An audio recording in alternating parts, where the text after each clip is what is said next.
fell from Reno, I was trailed by 20 hounds. Didn't get to sleep that night till the morning came around.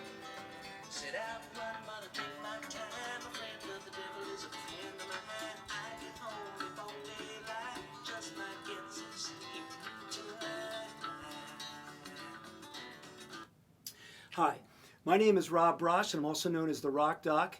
And today I want to do a short mini lesson on the great Jerry Garcia and the Grateful Dead. Now, Jerry was a very eclectic musician in his musical taste and his development. He had mastered the banjo and bluegrass music at a pretty young age, and he also listened to and incorporated many folk and country music songs and added that to his repertoire, and that would later inform the Grateful Dead music.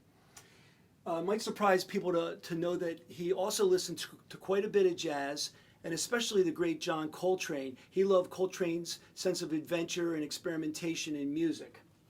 Now, Jerry was also known as a guitar virtuoso. He would endlessly practice 6, 7, 8 hours a day, and he transferred all that banjo and country picking guitar technique into his electric guitar playing, and that helped make him really a different kind of player. Jerry soloed with a very melodic sense, and his phrasing was very detailed and had a highly evolved melodic flow to it. You could always hear the melody in his sense of soloing.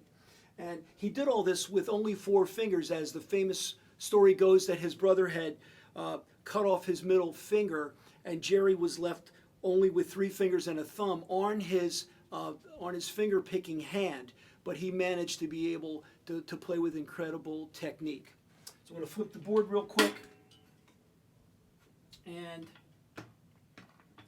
number 3 was Jerry's great desire to experiment in many different musical directions, especially live. The Grateful Dead were known as a live band more than a studio band, and a lot of that was they knew that they could experiment endlessly in their concert billings. And Jerry has so many quotes that I wanted to share one with you, and I want to read it so I don't get it wrong. Jerry once said that music is the timeless experience of constant change.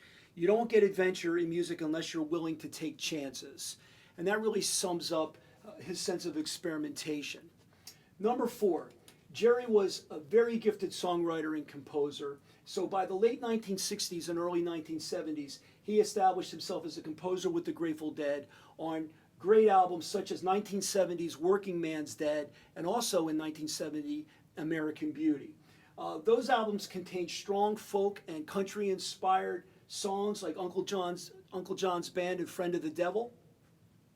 Number 5, Jerry developed one of the strongest songwriting partnerships in music history with lyricist Robert Hunter. And to me, they're on a par with Lennon and McCartney, Jagger, Richards, a lot of the Tim Panelli songwriting teams. A few of their classics include China Cat Sunflower, Saint Stephen, Dire Wolf, Casey Jones, Bertha, Ripple. The list goes on and on, how many classics that they were able to write. And they didn't have any one set formula. Sometimes Hunter would come up with the lyrics first and Jerry would add the music, or often Jerry would be noodling around coming up with melodic ideas and present them to Hunter, and that would inspire Robert Hunter to pursue the lyrics. And lastly, number 6, I have to talk about Jerry's great love of music. Music for him was like breathing air. He had to have it at all times. So when he wasn't writing, recording, and playing with the Grateful Dead, he was playing with the New Riders of the Purple Sage in the beginning, and then later with the Jerry Garcia Band. So he was always active musically. Okay, so to learn more about Jerry Garcia and the Grateful Dead, you can visit my website, rockdocmusiccourses.com. There you can subscribe to my newsletter. You could also sign up for one of my courses. Currently, I'm running a course this fall. It's already in progress, called Early Classic Rock, but I'll be running that course again in the spring of 2022. And you could also take a free trial of that course to get a feel for what that's like. Okay, so thanks for listening and watching, and we'll see you soon.